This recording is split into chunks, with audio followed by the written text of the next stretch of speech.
Hi everyone. So here I have my printer, my Eender3V2 display, which after using klipper firmware it was unused, thrown in a box. So now I have decided to make use of it. So I'm not sure how well I'll do it, but looking into the Marlin firmware, I got to know how the motherboard, this was my previous Creality motherboard, how this is talking with the firmware in the display and making every graphics here and that. So yeah, I got the gist of it. So I'll be taking this journey of developing my own, like copying or porting the same firmware to an ESP32.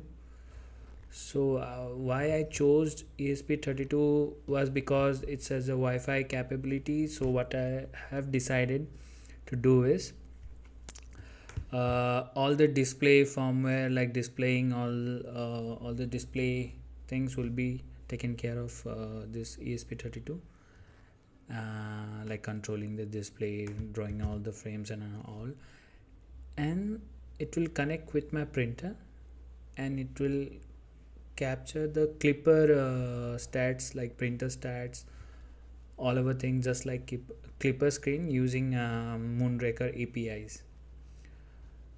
Yeah, that's the thing I'm going to.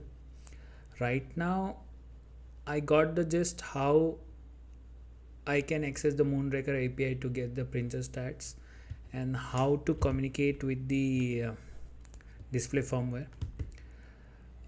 It's like connected via UART, the UART, and right now I have only powered it. I have connected the power pins and the UART pins, and I have basically just completed one step, that is communication between the ESP32 and the display. Let me show you. As you can see here, this is my project. I'll show you the file directory right now. Let me zoom in if I can. Not working though. Yeah, so this is my source. The libs and all are empty right now. I'm using platform.io. So this is the simplest. I'm using ESP32 room.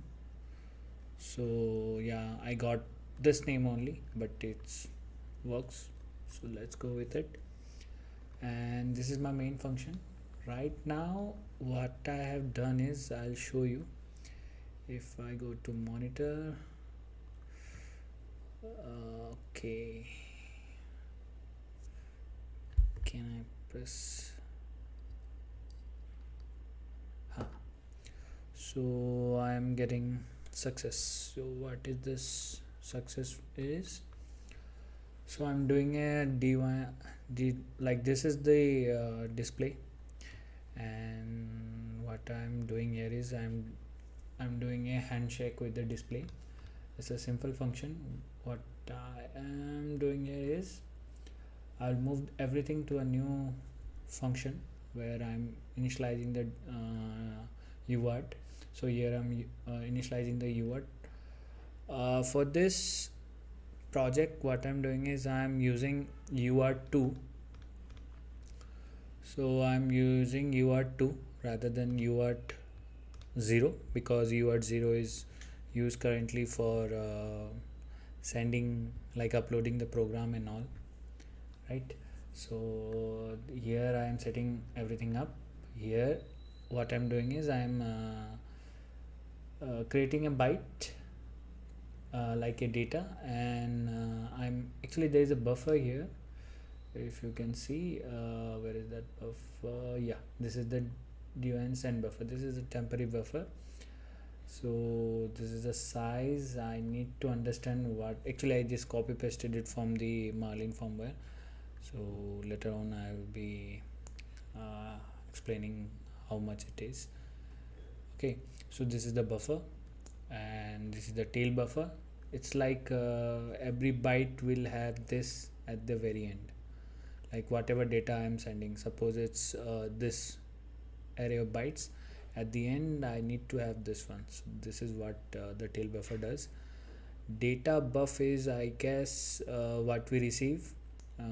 Data buff is what we receive from the UART. We store it there. Receipt app is something I have not used right now. And this is rec num. I think this is to store the bytes that we are receiving. Okay, anyhow, how I achieved the UART communication was, I implemented this div in Handshake.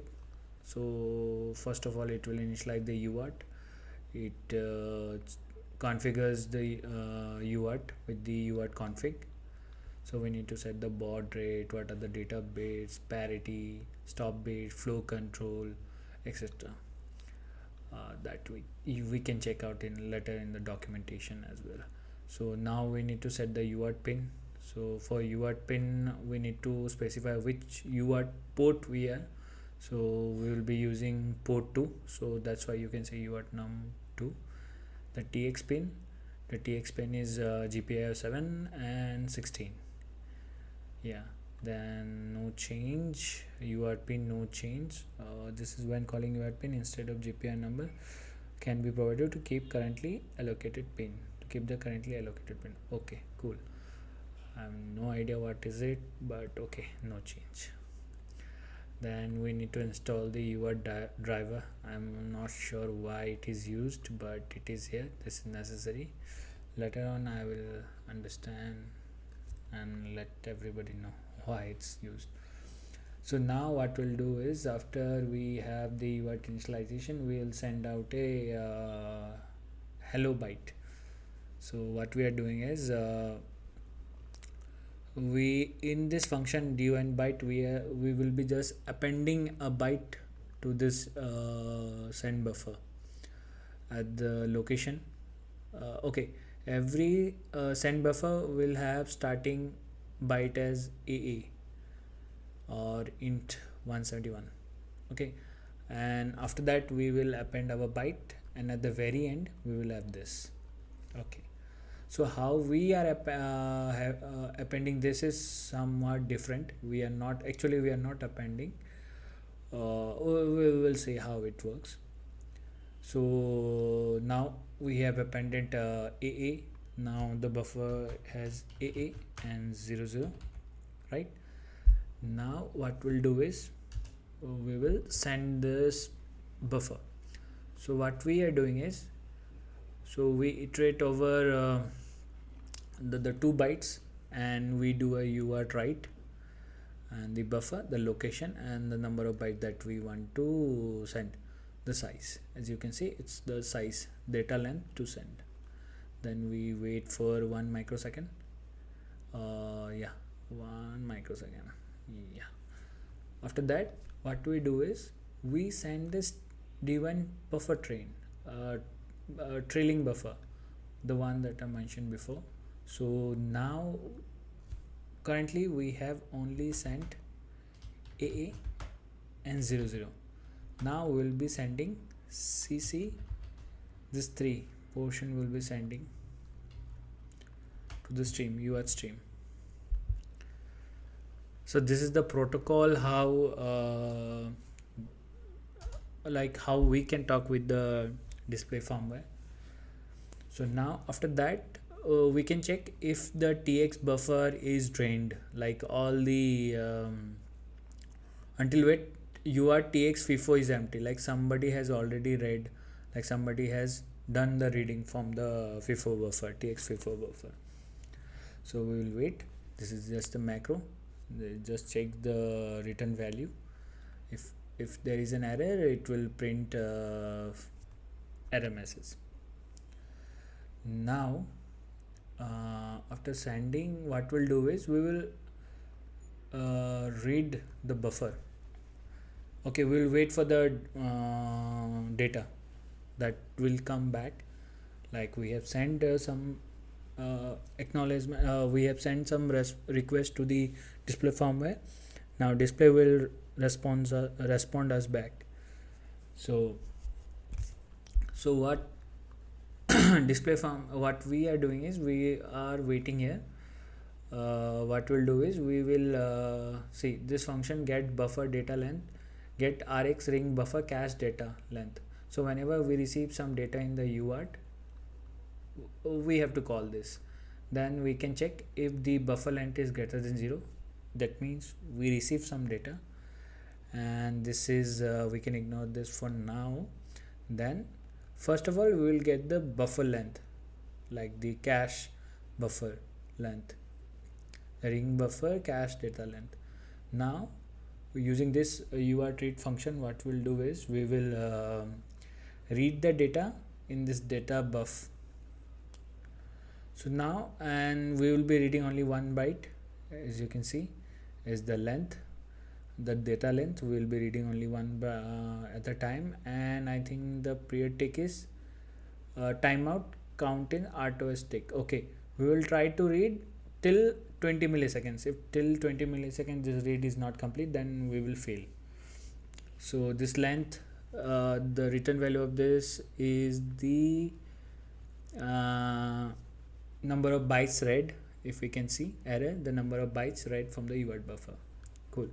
So we'll check if we read some data, and now suppose we read the data, so we need to check if the data is correctly responded. So the response of the data will be something like this. As you can see, AA starting byte will be AA, then null character, then O, K, and followed by some other byte. That is not necessary right now, and I think there are some data that are been sent if I have some logs, but for now we will only focus on that. Okay, we received OK. That means the communication between the MCU and the display is working okay.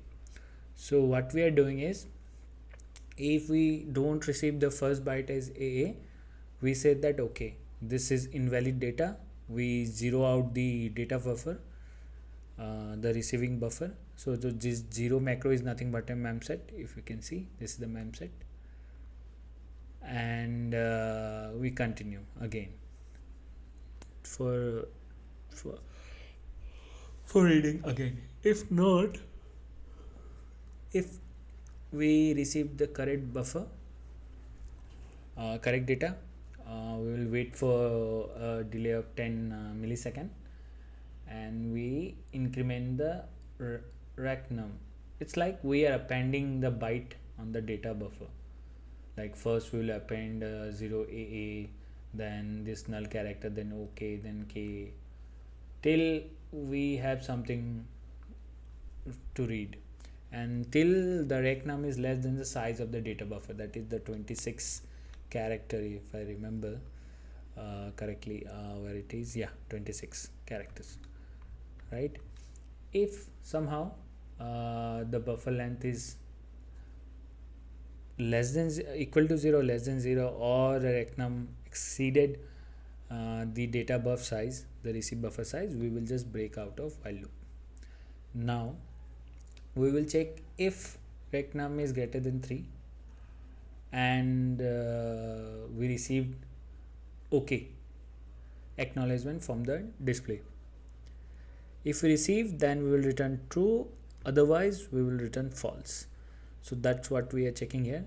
If we receive OK, we'll print success, and then not success. If not success. Like, I need to fix this error message, but yeah.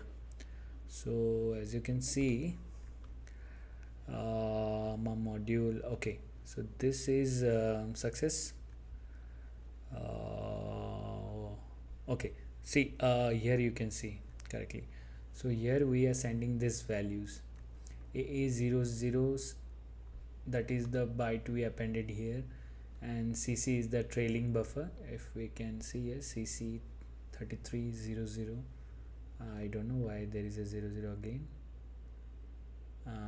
It should be, what's going on? I don't have any log here. How come this is showing up here? Is it something different? Let me reset it if I can find something. Yeah, we can see here the proper data. I think the wire messed up. So we have AA 00 CC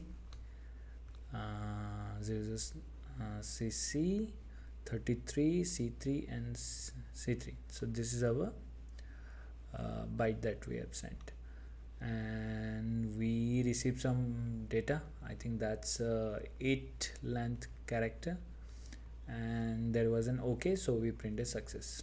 Then we return from the main. Cool. On the next step, I will be implementing other I will be porting I'll be porting other functions like print screen, how we can read the rotary encoder of the display, how, like everything else, like how to send a string, how to create a rectangle. I'll be doing that.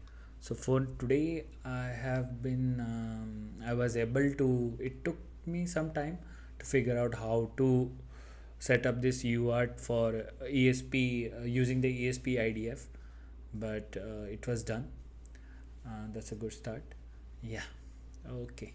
Then let's see you in the next video.